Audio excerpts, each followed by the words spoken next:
lo que son los uréteres. Va a haber compresiones extrínsecas y bloqueos o obstrucciones intrínsecas. Por ejemplo, en un uréter, para que vayamos razonando, si fuera intrínseco, quiere decir que está dentro del conducto ureteral. ¿Qué cosas podría obstruir ese conducto? Un cálculo, un coágulo, ¿cierto? Una estenosis, que es el cierre, un trauma, una compresión. Entonces, son varias, ¿sí? Entonces, dentro de lo que es la etiología, nosotros necesitamos saber cuáles son las causas más frecuentes, las adquiridas y las congénitas. Dentro de las congénitas les dice que lo que son las anomalías de órganos en relación a las alteraciones congénitas de todo lo que es el organismo, fuera una anomalía bien del corazón, fuera de otros órganos, lo que es en relación al aparato renal, ¿cierto? Se lleva una mayor frecuencia en relación a alteraciones congénitas con las vías urinarias. Bien. Ahora, en la vida adulta mayormente son adquiridas. ¿Esto? Son adquiridas. Entonces, de esas anomalías congénitas, ¿cuáles son? ¿Dónde con mayor frecuencia se va a obstruir? Y es importante, pues, ¿no?, determinar de una manera muy temprana estas patologías.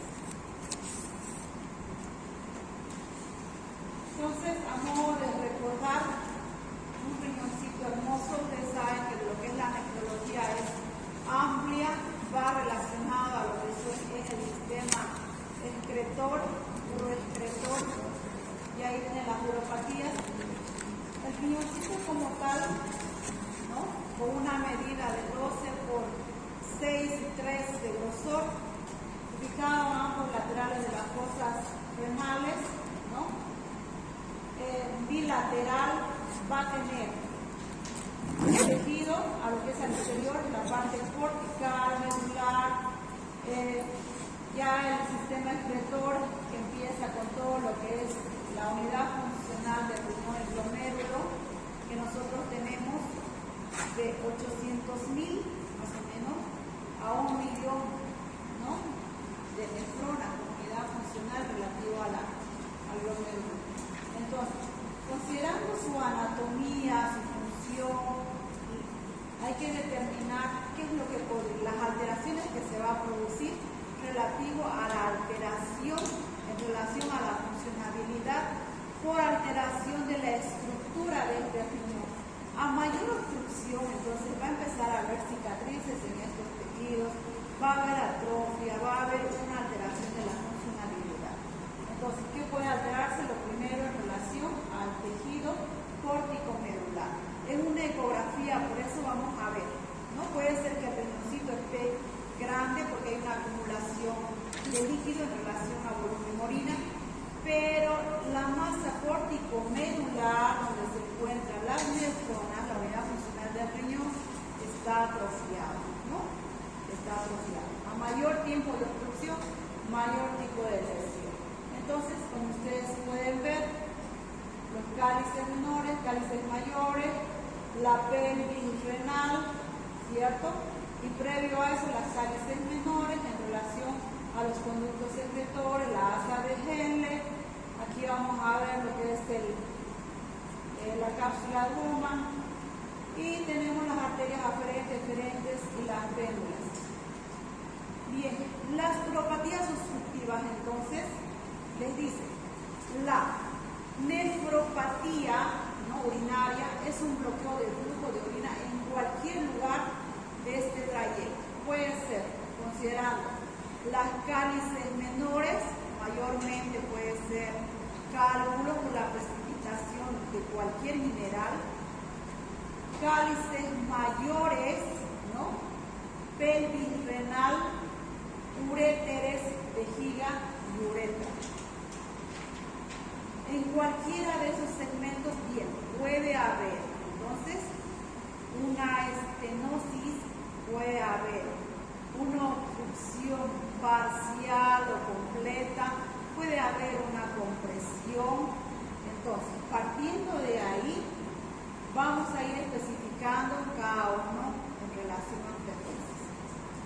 Etiología. En las anomalías anatómicas, entonces, mayormente hay lesiones en la unión ventríce uretero-vesical, donde está desembocando, ¿cierto?, el uréter hacia la vejiga. En los adultos jóvenes, mayormente cálculos vesicales, cálculos renales. En los mayores, género masculino, la hipertrofia prostática benigna, el agrandamiento de próstata, puede ser también arriba de los 70 años con mayor frecuencia, eso no quiere decir que no exista. El cáncer de vejiga, ¿no?, de colon, de uretra. Si fuera un cáncer, por ejemplo, de colon, ¿por qué tiene que afectar, ¿no?, pese a que no haya infiltración a la vejiga? ¿Por qué tendría que afectar en relación a alterar la función renal? Por compresión, por la proximidad que llegan a tener esos órganos.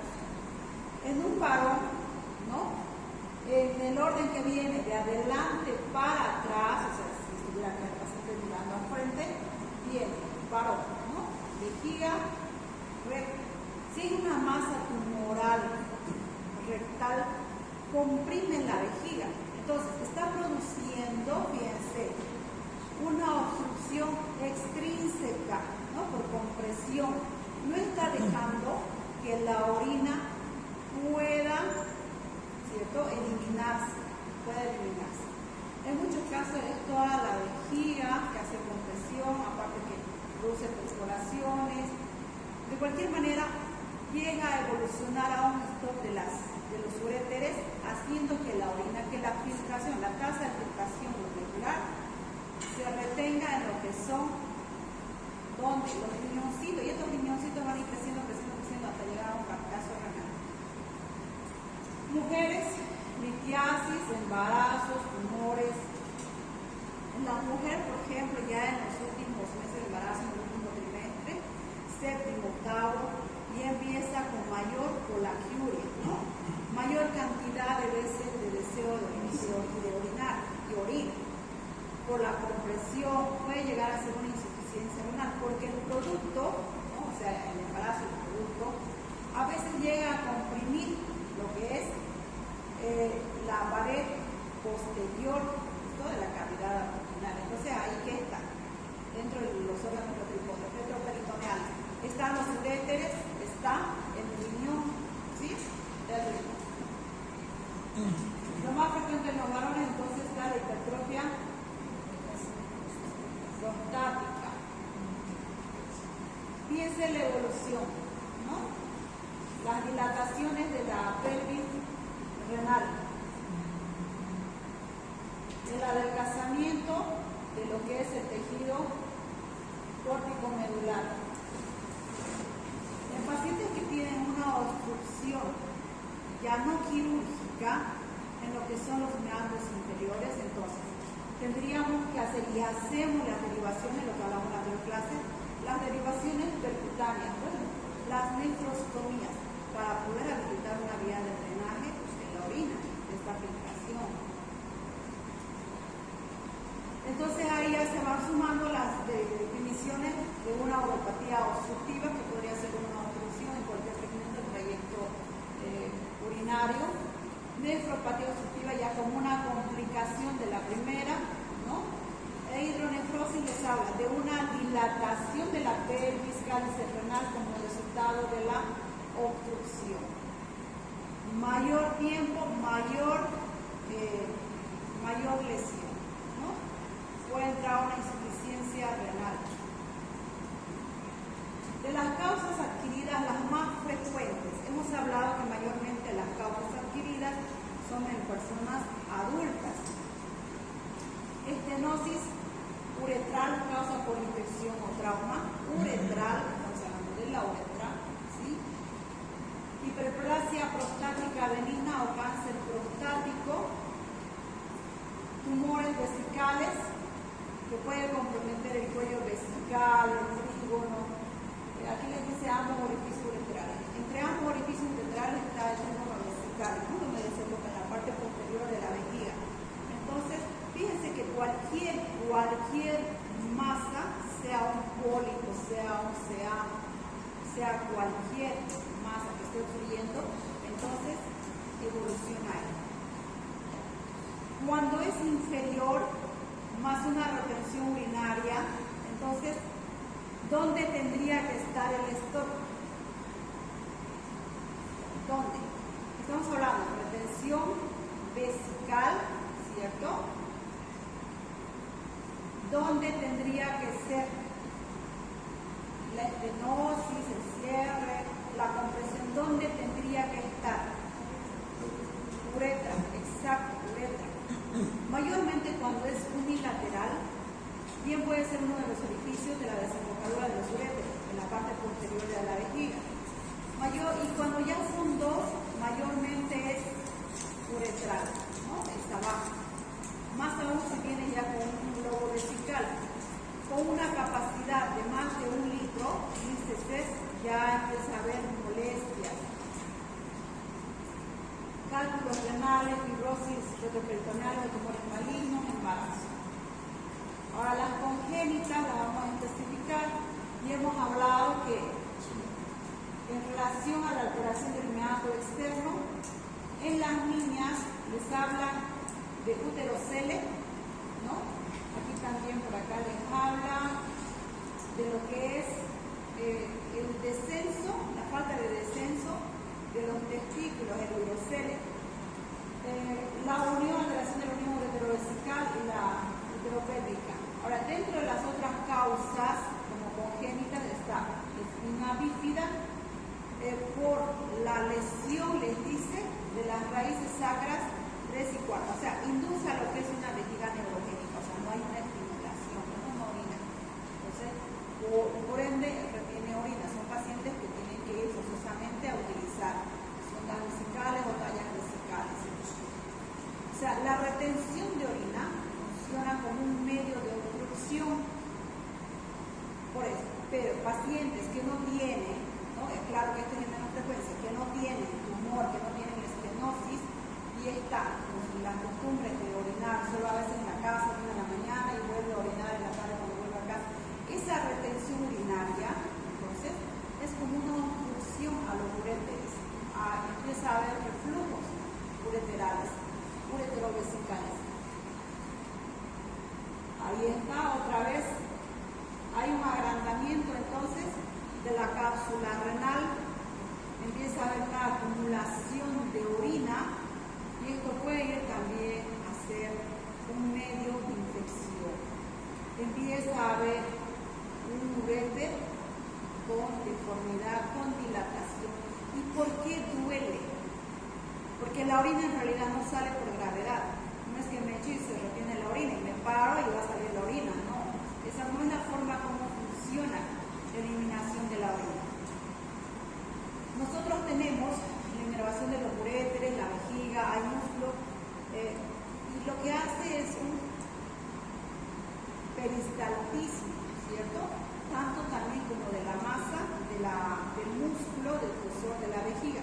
Es un medio que estimula, ¿cierto?, este músculo para que pueda eliminarse la orina. Por eso no funciona por gravedad, no es que lo vamos a parar al paciente y va a orinar, no funciona, es como una botella que se para o que se vuelve va a salir, o sea, no funciona así, digamos, ¿no? Esa dilatación, al ser un músculo que funciona con peristaltismo, esa dilatación por la retención de orina, por las dilataciones de las paredes, tanto ureterales como vesicales, es lo que induce a dolor.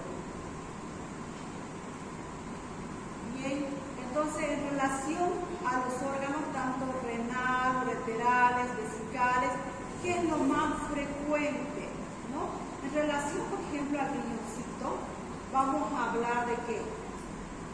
Riñón poliquístico, ¿sí? Una hidatidosis, ¿será que puede producir quistes? Sí, hemos visto nosotros eso. Tumor de Wills, carcinoma de células renales, es frecuente. Mieloma múltiple, traumas, aneurisma de la arteria renal, esto es relativo al riñón. Ahora, de los uréteres, ¿qué patología se llega a presentar con mayor frecuencia? El ureterocele, síndrome de Turner-Ridge, esta es la falta de descenso de los testículos. carcinoma primario de ureter, esquistosomiasis, ¿cierto? Hemos hablado en la segunda clase de la esquistosomiasis, abscesos, trauma, urinoma, radioterapias. Las radioterapias, ahora se ha habilitado lo que es el hospital nuclear, ¿cierto? En la Pampa de la Isla, que en algún momento ustedes también van a referir pacientes. Se está haciendo lo que es la radiación para procesos oncológicos como de todos los elementos que ameritan, ¿no? Cuando uno puede entrar a una instancia quirúrgica, entonces, para poder enriquecer el crecimiento de las células neoplásicas, recibe la radiación. ¿Qué es lo que produce la radiación? Tienen los riñones. Pero puede ser en otro segmento y por ende por la cercanía ha ido a lo que son los ureteres o la vejiga. Produce un adelgazamiento de las paredes y por ende estenosis, ¿no? En muchas ocasiones como profiláctico, entonces se llega a colocar lo que son las derivaciones de cateterismo doble J bilateral. Uretra y vejiga. La aparición de la válvula o alteración de la válvula lateral posterior, fimosis, ¿no? Hidrocolpos, carcinoma prostático, vejiga heterogénica. Clasificación según nivel de obstrucción, según duración, grado de obstrucción, causa y localización. Entonces, pueden encontrar ustedes dentro de la literatura que diga uropatías obstructivas crónicas o agudas o según obstrucciones altas, ¿no? Uropatías obstructivas medianas o uropatías obstructivas bajas. Entonces, dentro de los niveles de obstrucción, obstrucciones altas relativo al riñón, medias relativo a los uréteres y las bajas está relativo a la vejiga. Ahora, de la duración aguda crónica, habla en relación a 2 semanas, mayor a 2 semanas. Grado de obstrucción puede ser total o parcial, ¿no?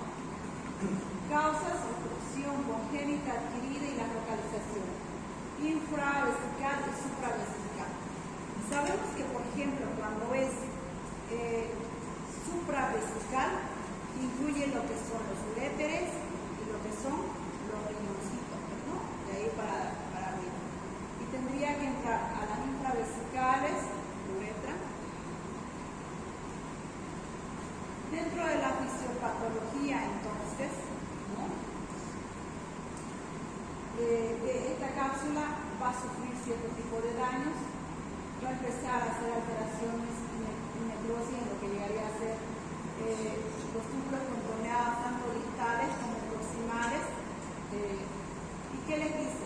Independiente a la causa, independiente a que sea por estenosis, por obstrucción, que sea un cálculo, que sea un trauma, falta de desarrollo, cualquiera que pueda, o puede ser, por ejemplo, ganglios, ¿no? Paravertebrales, retroperitoneales que estén comprimiendo los uréteres. Independiente a la causa, les dice, el efecto final es el mismo, a un aumento en la presión hidrostática del sistema que recoge y que se transmite en el espacio de bomba. ¿Qué es lo que pasa? Se reduce la tasa de filtración. Se considera 90 a 120 ml minuto la filtración de la tasa glomerular y de acuerdo a esto también vamos a considerar si está en una insuficiencia renal, grado 1, grado 2, puede ser grado 5 cuando ya entra a menos de 30 ml minuto la filtración que tiene. Entonces ahí fíjense que ya tenemos un trabajito también que tenemos que controlar, que es la diuresis, cuánto el paciente está orinando, cuánto en 24 horas, cuánto en 1 hora, cuánto por minuto, y eso nos va a ayudar a determinar el paciente con qué tipo de fracaso renal está cursando. Si es todavía aguda, es crónica. Dice, la disminución de la función renal se determina por la pérdida de la tasa de filtración y la pérdida de las funciones tubulares. ¿No? Ahí están los tubulitos. Estos tubulitos de acá lo que es el sistema ya excretor urinario, que esté en relación a un glomérulo. Todo esto va a llegar a ser un cálice menor, cálice mayor y así. Y entra lo que es el sistema de drenaje. Pero a menos inflación, mayor tiempo de oclusión, mayor daño.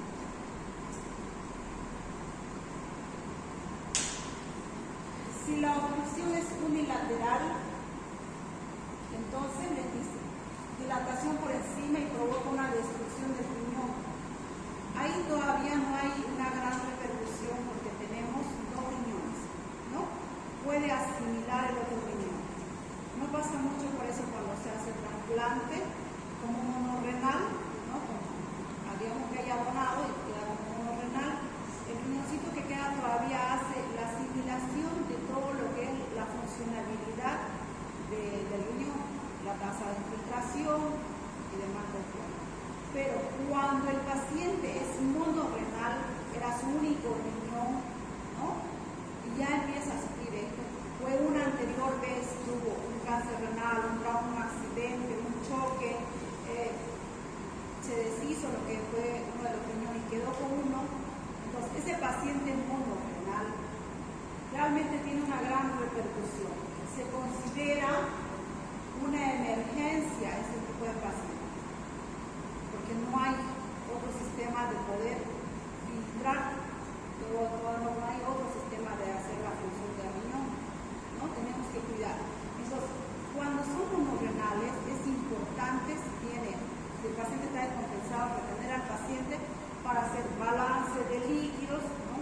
Que tenga buena hidratación, que se quite todos los factores de riesgo, ¿cierto? Una dieta descompensada, una presión arterial no controlada, probablemente esté cursando una obstrucción.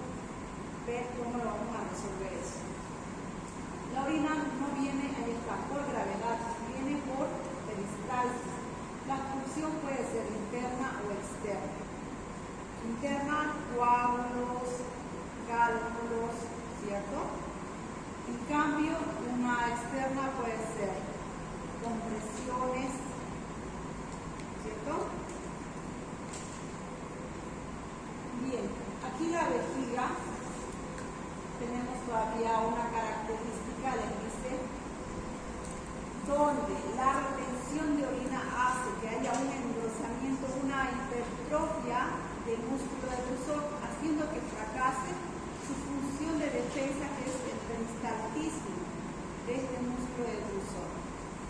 La vejiga con orina retenida, la fuerza de presión hacia los lados hace que aparezcan células, ¿no? La mucosa empieza a engrosarse de lo que llegaría a ser la cavidad interna de la vejiga. Y eso induce a que se dilaten las paredes y empiece a originarse divertículos. Lo malo de estos divertículos es que puede perforarse. La orina retenida se precipita y forma cálculos debido a los solutos que tiene la orina. La orina tiene soluto de elimina, por ejemplo, potasio. Dentro de los minerales que tendrán mayor frecuencia, elimina sodio, elimina cloro, ¿no? Si es que el riñón no está funcionando, entonces en relación a los electrolitos, ¿qué desbalance vamos a tener? En relación al potasio, ¿qué va a pasar con el potasio? ¿Va a aumentar o va a disminuir? Si yo hago un examen de sangre serológico, ya se retiene. Entonces, ¿pero eso qué le vamos a llamar? Hiperpotasemia o hipercalemia, ¿no? Entonces, la hiperpotasemia, al hecho de que no hay una salida, un drenaje, una filtración de todos estos minerales, de todos estos solutos, entonces va a empezar a retenerse en todos los pacientes renales, independiente de la causa, que hayan llegado ya a una insuficiencia renal, es de una emergencia que esté cursando por una hipercalemia. Entre los valores que son los séricos, ¿no? De 3.5 a 4.5, pues el paciente está en 7. Con una hipercalemia, entonces, ¿qué ¿Qué puede haber a nivel cardíaco?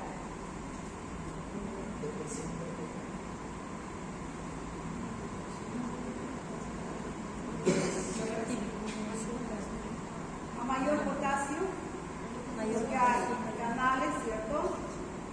Canales de sodio-potasio, lo que son mayor contracción del músculo cardíaco, va a inducirse a una taquicardia, a mayor contracción, y mayor contracción puede haber entonces un agotamiento de este músculo cardíaco y por ende entrar a una muerte súbita. Fíjense que es todo un ciclo de integración de alteraciones que va a ir cursando. Los azuaros de la degradación de las proteínas que no elimina el riñón a nivel central, entonces va a producir un deterioro de lo que es el encéfalo. Va a entrar entonces a una encefalopatía urémica, ¿no? El paciente bien está desorientado y ahí hay grados, ¿no? Grado 1, grado 2, grado 3, grado 4. En encefalopatía grado 1 está desorientado, grado 2, somnoliento, grado 3. Fíjense, eso vamos a llevar en lo que es insuficiencias renales, pero fíjense que hay una alteración metabólica por una obstrucción. Por eso es importante resolver estas situaciones.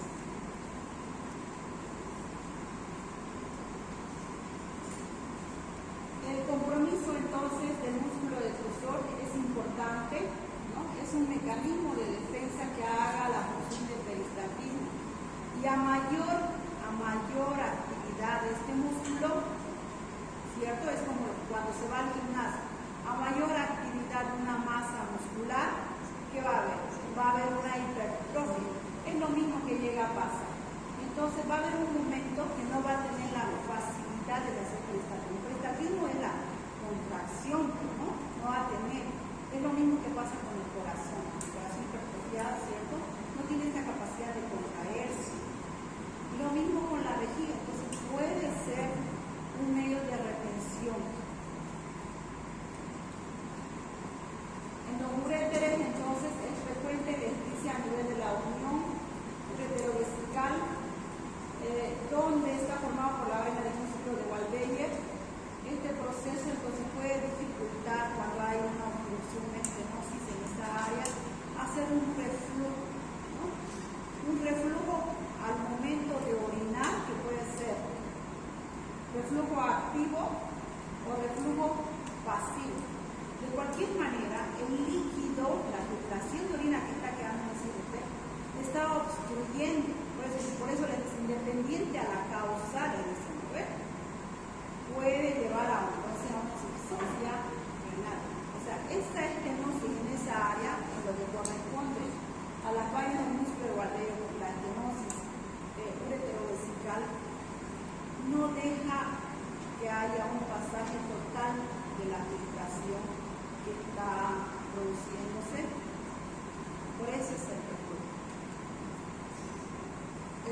Dentro de las obstrucciones, las uropatías, también está la uretra, mayormente cuando es de uretra o cuando es de causa inferiores, mayormente son con retención urinaria y viene con alteración de hidronefrosis de ambos riñoncitos, ¿no? Es bilateral. ¿Qué les dice? También se puede formar divertículos, la dilatación de la pared, fístulas, y la orina puede salir entonces por esa vía, ¿no? Aquí fíjense porque se ha ocasionado acá una dilatación, porque ha habido una estenosis, causa de estenosis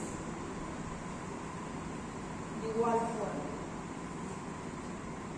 Pacientes con vejigas neurogénicas, pacientes con traumas, pacientes con sea de próstata o de pene. ¿Cuál es la sintomatología más frecuente? Cuando es de una obstrucción superior, mayormente vamos a tener dolores, aquí hay que agregarle, dolores en las fosas renales, ¿no? Dolores en las fosas renales. Cuando las obstrucciones son inferiores, lo que vamos a tener es dolor en hipogastrio, dolor en la región sacra. Dentro de eso hay también otras sintomatologías que se acompañan: fiebre, náuseas, vómito, escalofrío, aumento de las ganas de orinar. ¿Qué le llamamos a eso?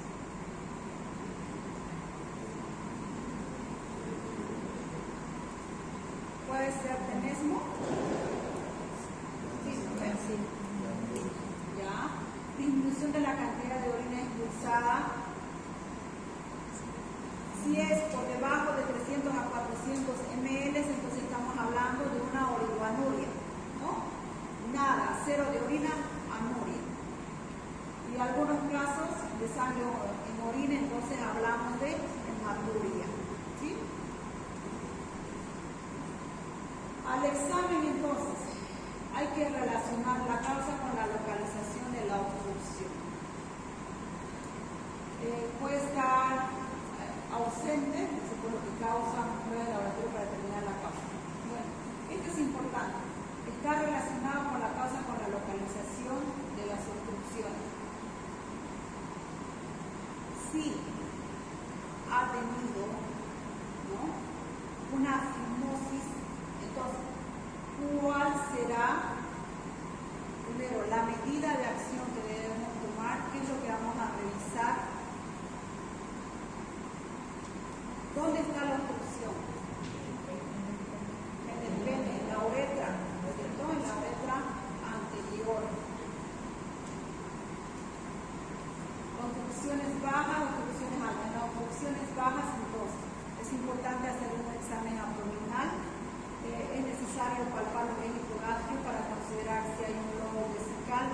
Mayormente se percibe, después de los 1000 cc, se percibe una masa bastante dilatada, de una forma roma.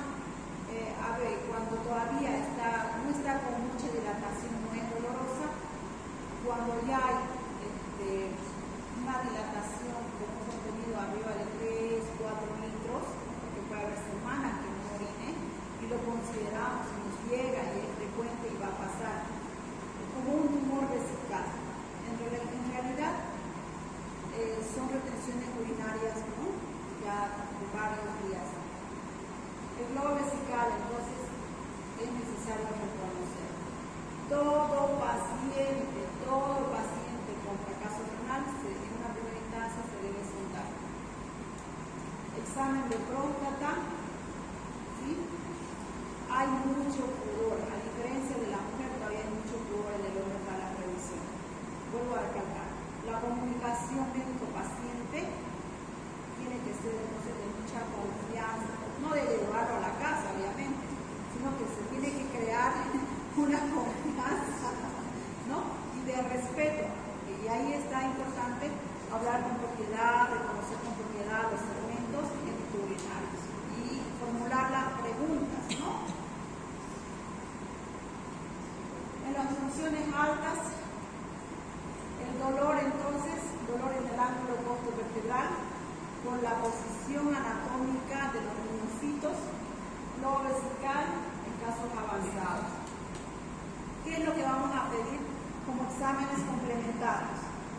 Como exámenes complementarios, entonces, es importante y nos ayuda de mucho para poder determinar causas infecciosas o alteraciones que esté expresando, ¿no? El hemograma es principal para el examen de rutina básico, hemograma, química sanguínea, para eso vamos a pedir de creatinina, está por acá. Hipercalemia, vamos a considerar una hipercalemia necesaria, entonces, los electrolitos, ¿no? En el hemograma, entonces, considerando que es un proceso inflamatorio infeccioso, la serie blanca, ¿no?, los glóbulos blancos van a estar aumentando, incremento de las células, incremento de la línea celular blanca, aumento de la creatinina. En la mujer 0,5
Ajá.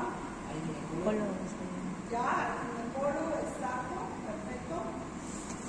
Pese a que fíjense que esté haciendo, que se esté comportando como una causa obstructiva, el mioma es un tumor benigno. Entonces la ginecóloga sí o sí lo tiene que ver. Y en relación a la creatina, hasta ahí es una insuficiencia renal congénita. Todas estas obstructivas van a llegar a producir una insuficiencia renal congénita de la clasificación de los tres tipos de insuficiencia renal, sea renal o renal o congénita, todas estas llevan a una insuficiencia congénita. Una vez analizado o retirada la causa de obstrucción, dependiendo del tiempo que haya estado obstruyendo, entonces vamos a considerar el daño renal real que haya producido. Probablemente haya estado poco tiempo, así como un pulmoncito que tuvo un bajón de dolor renal, con un cálculo renal, llegó a descender a 24 horas, no ha habido mucho tiempo de obstrucción, pero dentro de las primeras horas tuvo una elevación de creatinina, estuvo haciendo una insuficiencia renal, pero a las 24 horas, como se canalizó, con la misma hidratación o el volumen de presión hidráulica, se eliminó. Entonces, hace mucho el tiempo. La hipercalemia, ¿no? Nosotros dentro de lo que es el metabolismo, hacemos un equilibrio de electrolitos y de otros productos que va a empezar a eliminar el riñón. Con la hipercalemia entonces la cacazo de los túbulos, conforme a indicar donde se reabsorbe, ¿no? Tanto sodio como potasio, entonces no va a haber eliminación, no se elimina. Se toma examen de sangre, entonces los valores están elevados. Es importante entonces hacer medidas de depresión de este electrolito, ¿no? Mientras se analiza, no le vamos a dejar con el potasio elevado. Más aún si hay repercusión ya abdominal, repercusión cardíaca. Todo paciente con hipercalemia amerita un electrocardiograma. Mientras entonces vamos a tener que buscar medicamentos que ayuden a la depresión. Sobre todo ahí funcionan los que tienen efectos adversos. No solo son los efectos de inicio directo. Por ejemplo, la furosemida, ¿no? Que es un diurético de asa, tiene la función, ¿cierto?, de estimular la tasa de filtración. Pero ese efecto adverso, ¿qué es? Es la depresión de potasio, por eso es importante el paciente que tiene bastante bien cardiaco renal hacer la medición del electrolito. Entonces vamos a aprovechar que hace depresión de potasio y le vamos a poner furosemida, le vamos a poner insulina porque hace depresión de potasio,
porque nosotros no tenemos lo que es la hormona de eritropoyetina que estimula la médula ósea para que haya producción de glóbulos rojos. Si hay un fracaso, ¿cierto? Independiente de esta causa, en esta ocasión estamos viendo la causa exclusiva, entonces también va a haber descenso de la hemoglobina. Paciente con insuficiencia renal, independiente de la causa, en este caso la obstructiva, puede tener una anemia moderada severa. ¿Ya? Exámenes que nos van a ayudar entonces a poder determinar causa posible. ¿Ya? Ultrasonido, las ecografías, es importante siempre hasta conocer cómo es su laboratorio, hacer las especificaciones de qué es lo que usted quiere ver. Puede colocar ecografía abdominal con foco renal vesicopróstática.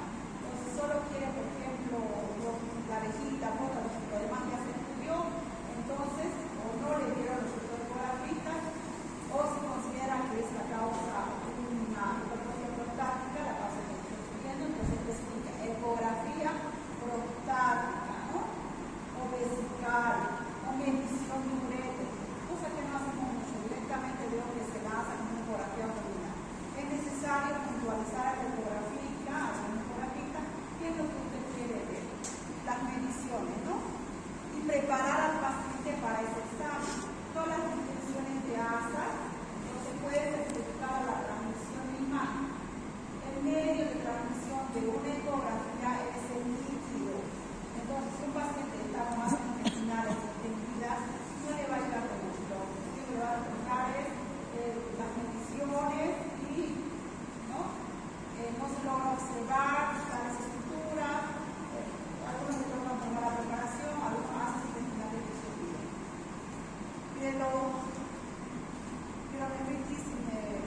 Pielografía intravenosa, cistografía adicional, las tomografías de las vías laterales, resonancia magnética, prueba de hemodinámicas y otras. En relación, por ejemplo, a una pilografía, cistografía y urotomografías, todas son con contraste. ¿Ya? Tiene que ser de mucha necesidad para que usted tenga que utilizar contraste. El contraste le ayuda a determinar dónde se restó, dónde le conoce, la forma, ¿cierto?, de cómo está la función y en especial a una tomografía con contraste de resonancia magnética, todo lo que son masas tumorales malignas tiene la prevalencia de ser que tienen revascularidad. Entonces va a haber mucho más captación de contraste. Pruebas urodinámicas. Es importante ya para determinar esto cuando hay un foco infeccioso o no se llega a determinar qué riñón es el que está funcionando, ¿no? ¿Qué riñón es? Entonces, la prueba de urodinamia no se especifica a determinar si el riñón derecho está trabajando un 60%, el izquierdo un 40%, son pruebas dinámicas que es a base de contraste y medición de filtración. Tratamiento, solucionar la obstrucción, considerar, determinar cuál es la obstrucción, ¿sí? Puede que simplemente sea la estenosis, ¿no? No sea el cáncer de pene con una destrucción, entonces probablemente solo sea colocar una vesical, sea la obstrucción de una retención urinaria, o por alteración de lo que es el meato externo, o probablemente sea por una infiltración de los uréteres o la vejiga por una masa tumoral,